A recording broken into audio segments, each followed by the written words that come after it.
Chapter 8. Toad's Adventures.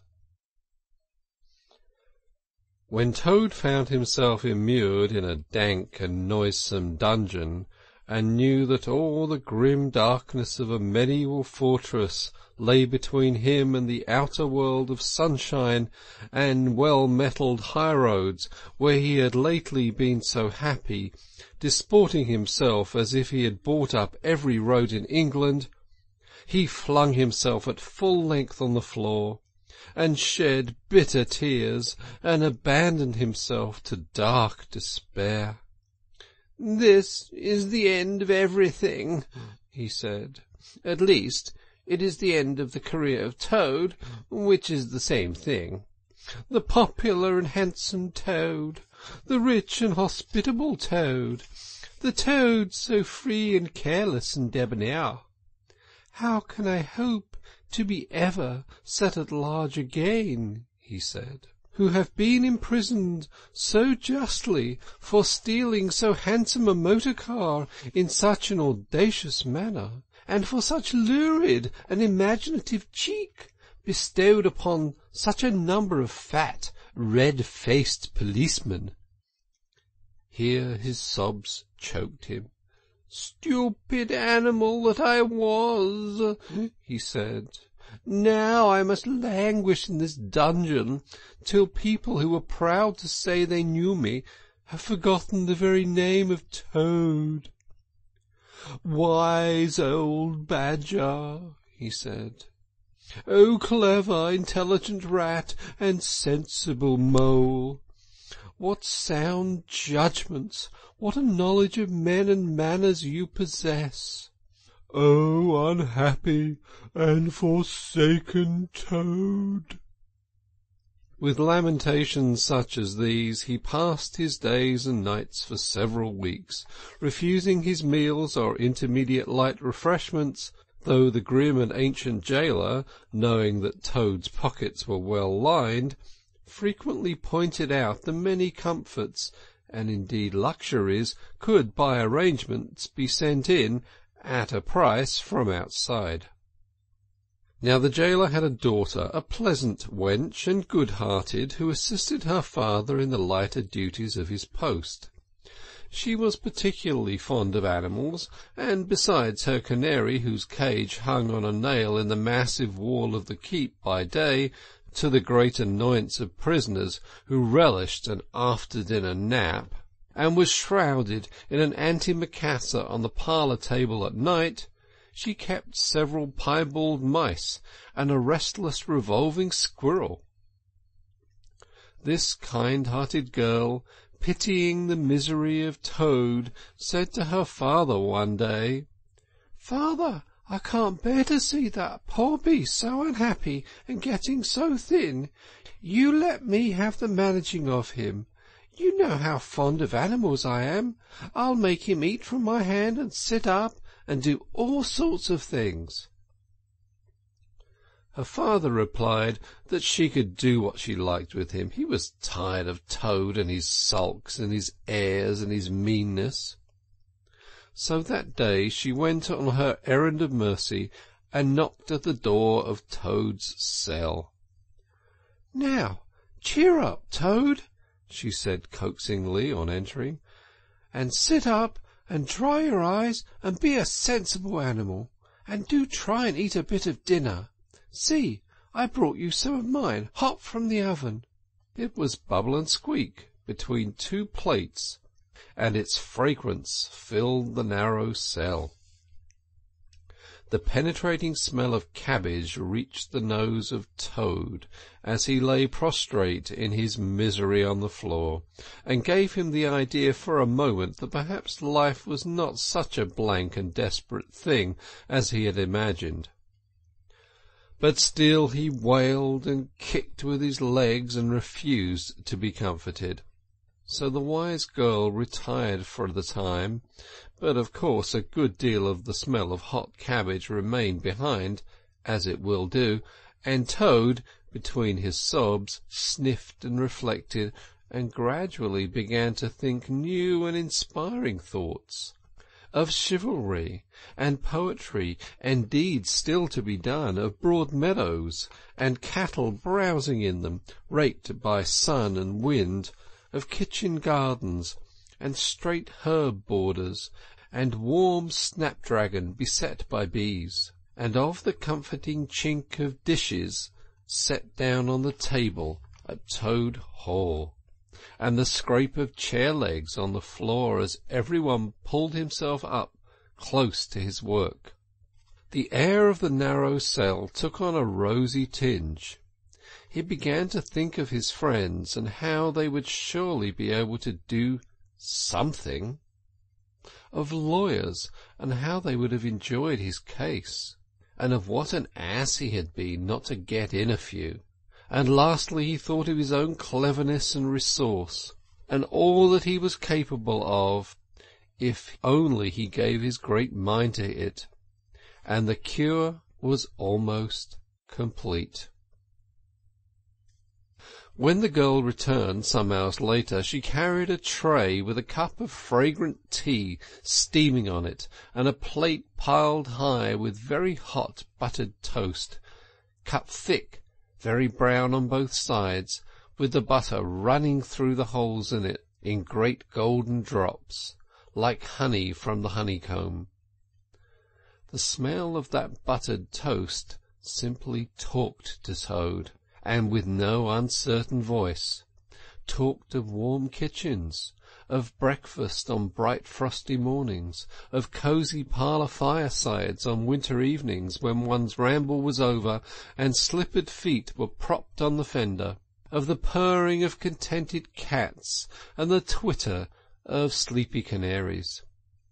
Toad sat up on end once more, dried his eyes, sipped his tea, and munched his toast, and soon began talking freely about himself, and the house he lived in, and his doings there, and how important he was, and what a lot his friends thought of him.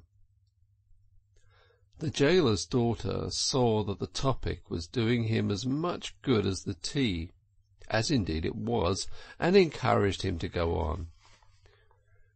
"Tell me about Toad Hall," said she. "It sounds beautiful."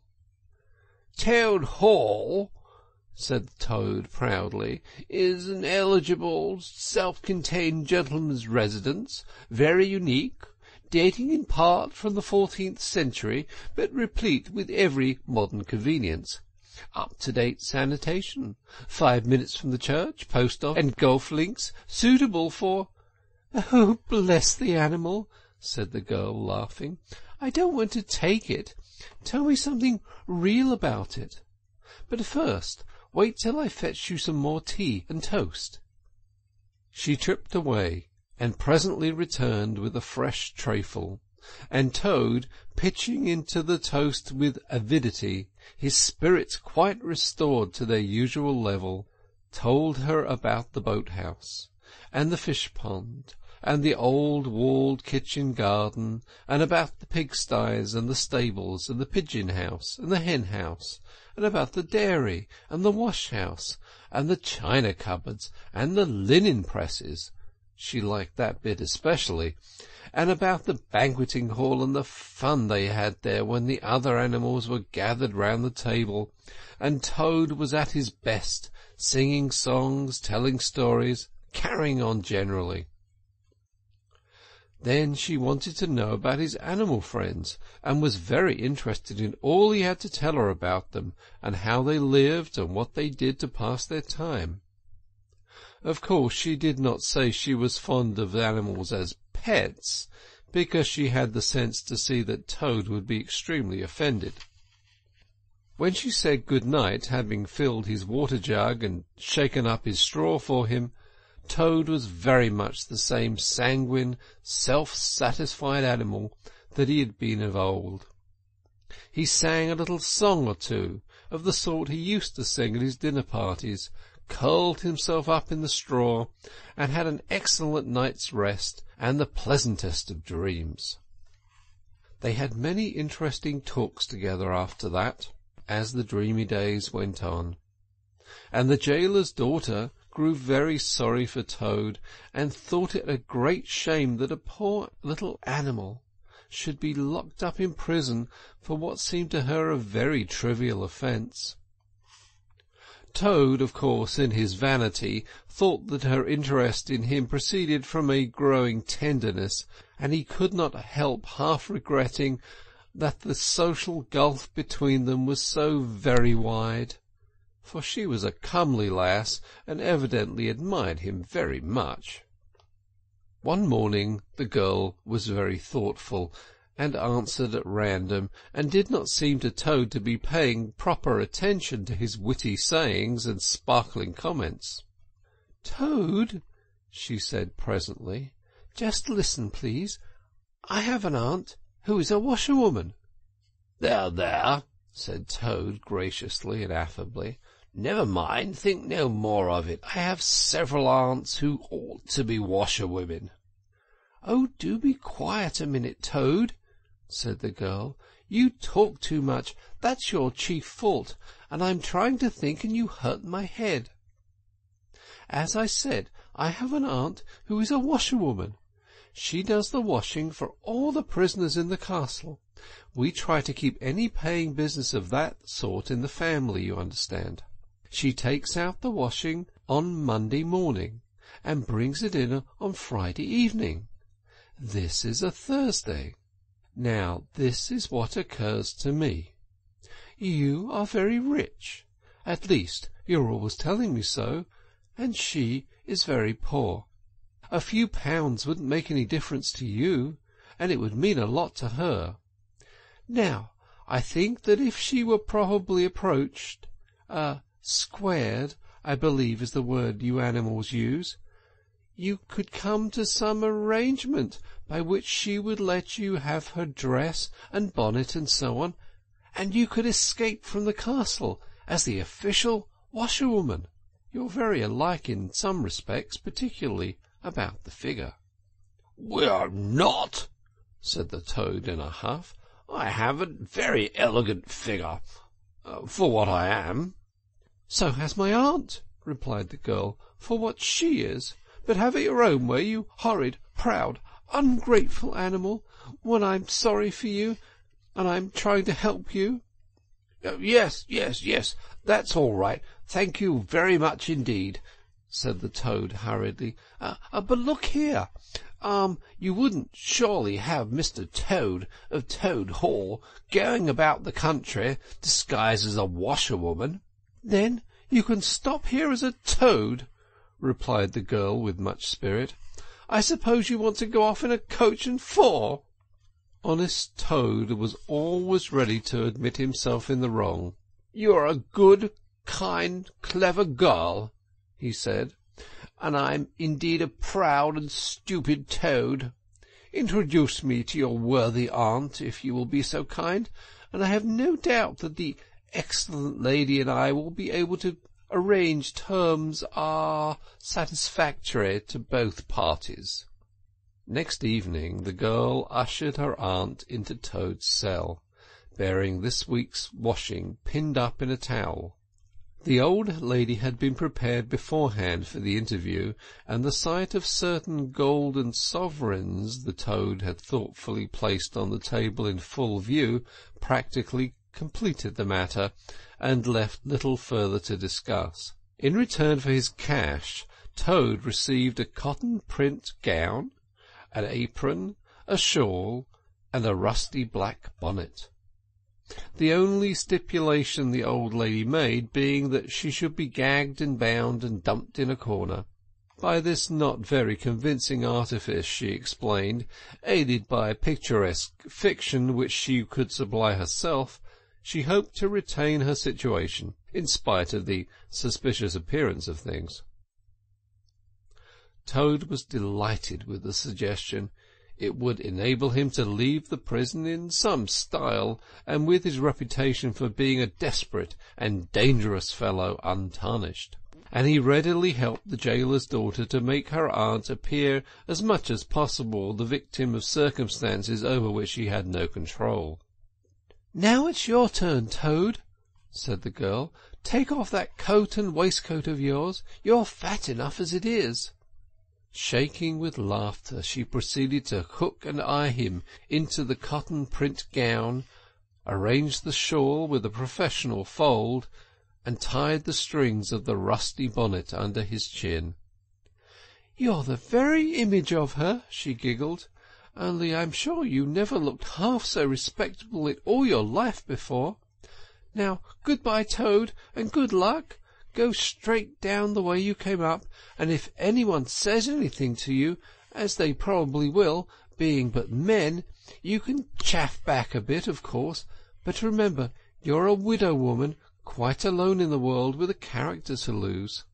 With a quaking heart, but as firm a footstep as he could command, Toad set forth cautiously on what seemed to be a most harebrained and hazardous undertaking.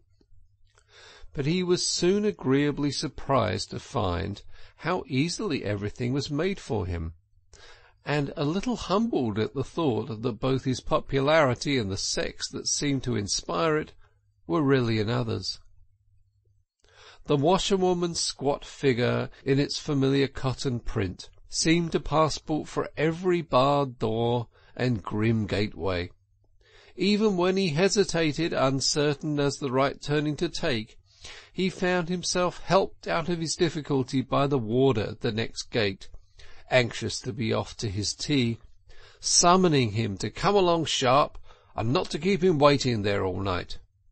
The chaff and the humorous sallies to which he was subjected, and to which of course he had to provide prompt and effective reply, formed indeed his chief danger, for Toad was an animal with a strong sense of his own dignity, and the chaff was mostly, he thought, poor and clumsy, and the humour of the sallies entirely lacking.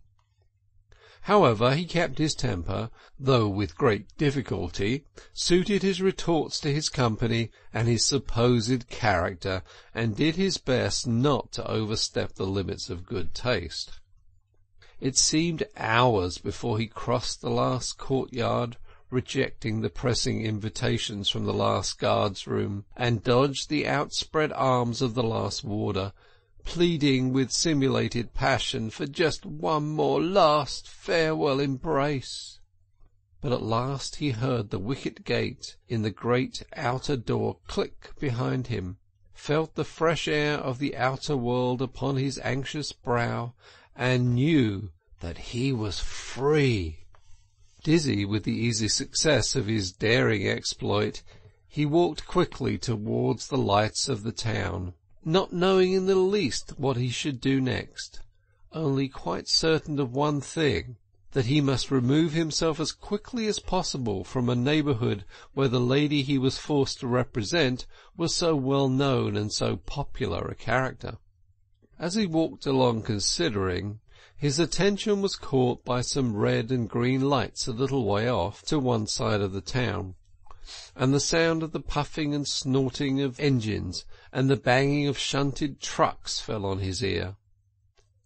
"Aha!" he thought, "this is a piece of luck.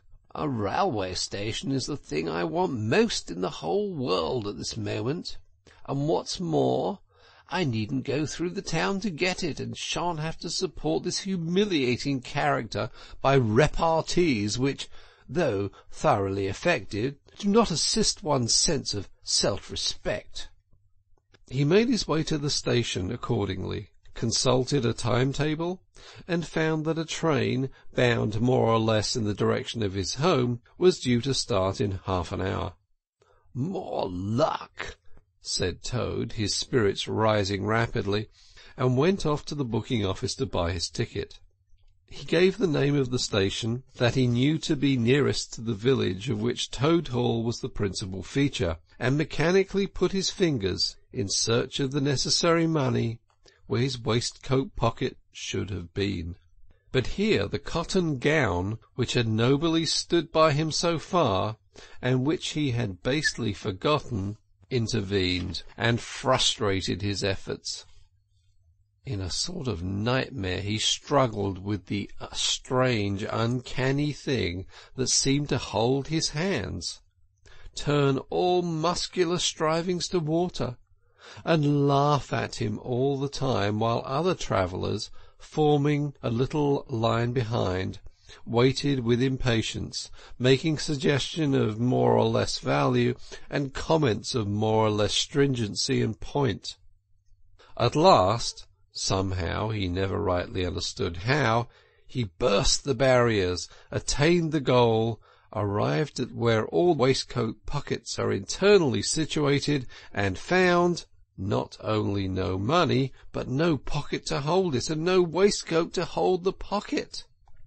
To his horror, he recollected that he had left both coat and waistcoat behind him in his cell, and with them his pocket-book, money, keys, watch, matches, pencil-case, all that makes life worth living, all that distinguishes the many-pocketed animal, the lord of creation, from the inferior one-pocketed or no-pocketed productions that hop or trip about permissively, unequipped for the real contest.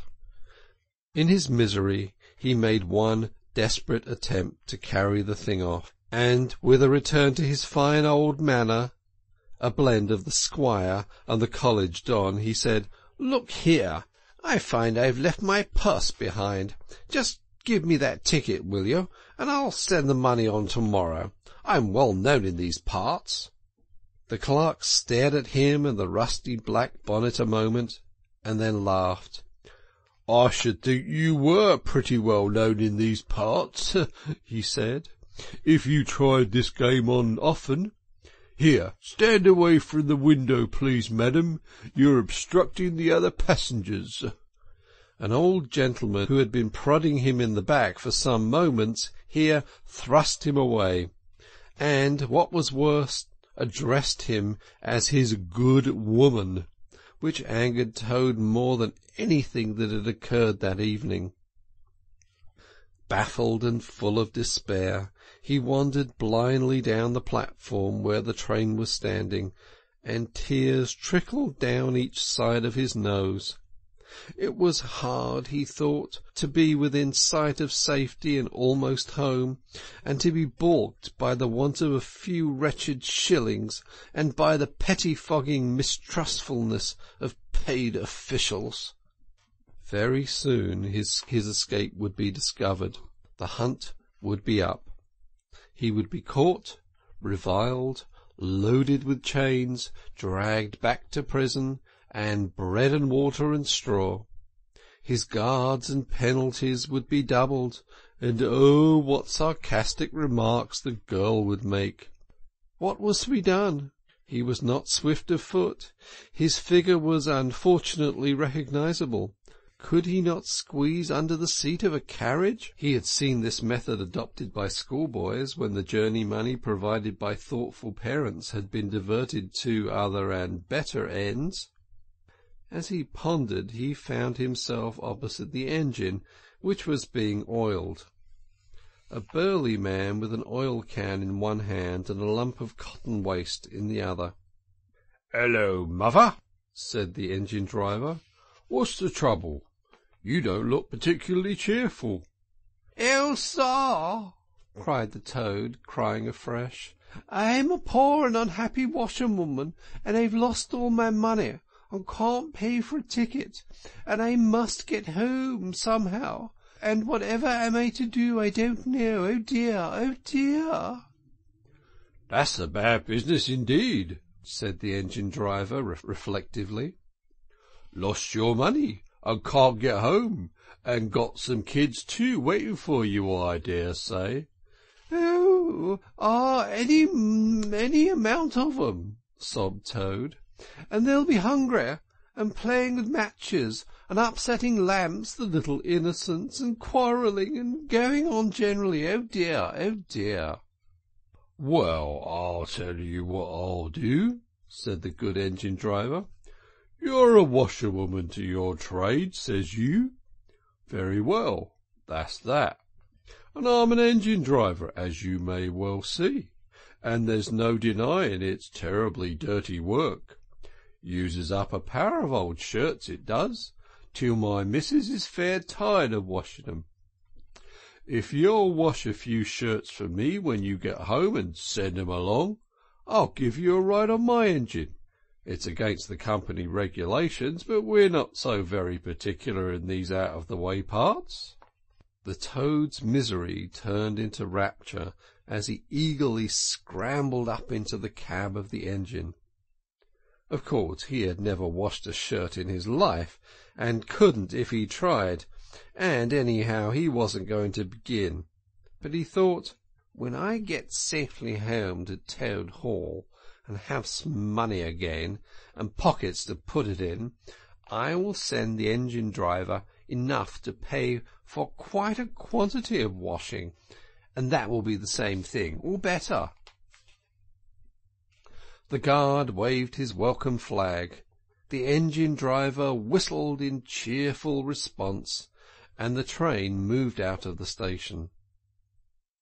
As the speed increased, and the toad could see on either side of him real fields and trees and hedges and cows and horses, all flying past him, and as he thought how every minute was bringing him nearer to Toad Hall, and sympathetic friends, and money to chink in his pocket, and a soft bed to sleep in, and good things to eat, and praise and admiration at the recital of his adventures and his surpassing cleverness, he began to skip up and down and shout and sing snatches of song, to the great astonishment of the engine driver, who had come across washerwomen before at long intervals, but never one at all like this.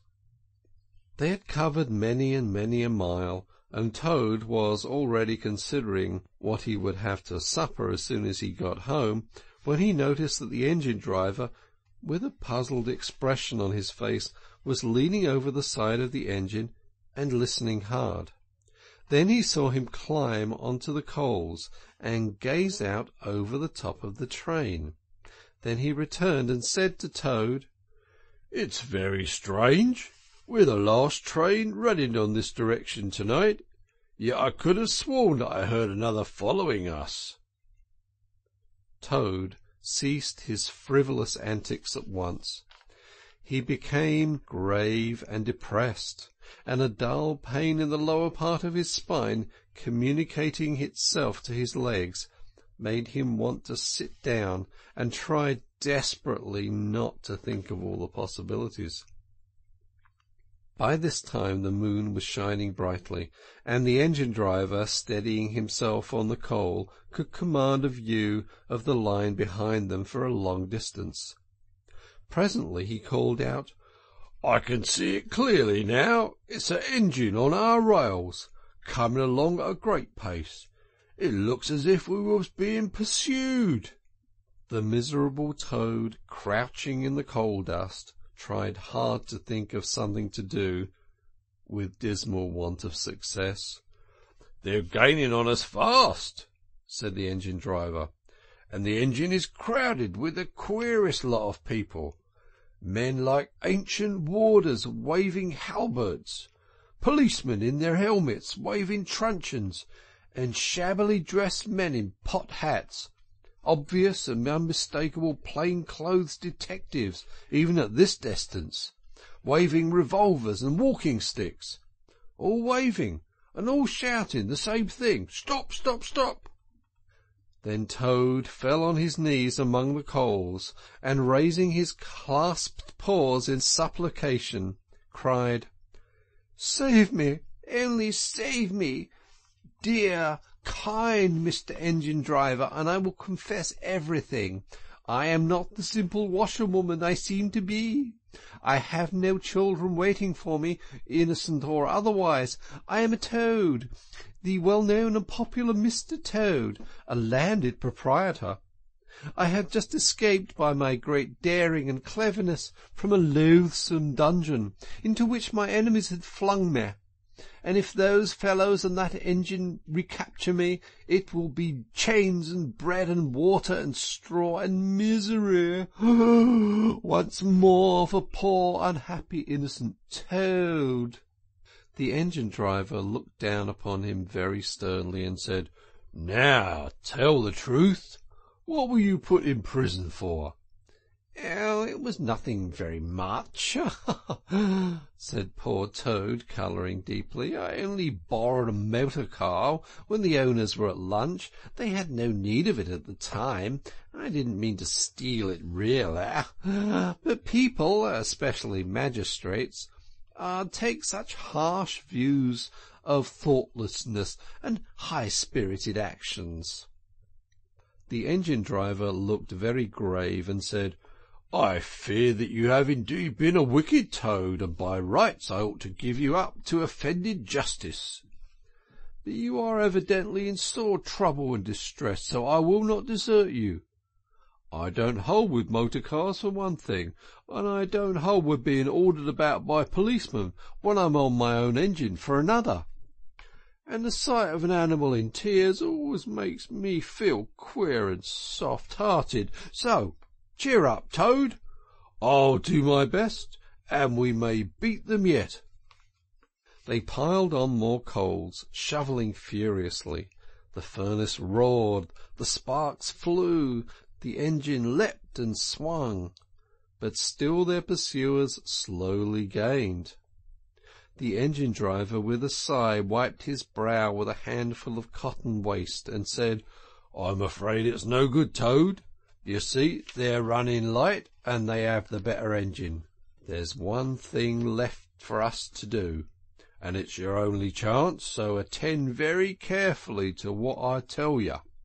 A short way ahead of us is a long tunnel, and on the other side of that the line passes through a thick wood. Now, I will put on all the speed I can while we're running through the tunnel, but the other fellows will slow down a bit, naturally, for fear of an accident. When we are through, I will shut off steam and put on brakes as hard as I can, and the moment it's safe to do so, you must jump and hide in the wood before they get through the tunnel and see you. Then I will go full speed ahead again, and they can chase me if they like, for as long as they like and as far as they like. Now, mind and be ready to jump when I tell you. They piled on more coals, and the train shot into the tunnel, and the engine rushed and roared and rattled, till at last they shot out the other end into fresh air and the peaceful moonlight, and saw the wood lying dark and helpful on either side of the line. The driver shut off steam and put on brakes. The Toad got down on the step, and as the train slowed down to almost a walking pace, he heard the driver call out, Now, jump! Toad jumped, rolled down a short embankment, picked himself up unhurt, scrambled into the wood, and hid. Peeping out, he saw his train get up speed again and disappear at a great pace. Then out of the tunnel burst the pursuing engine, roaring and whistling, her motley crew waving their various weapons and shouting, Stop! Stop! Stop! When they were past, the Toad had a hearty laugh for the first time since he was thrown into prison.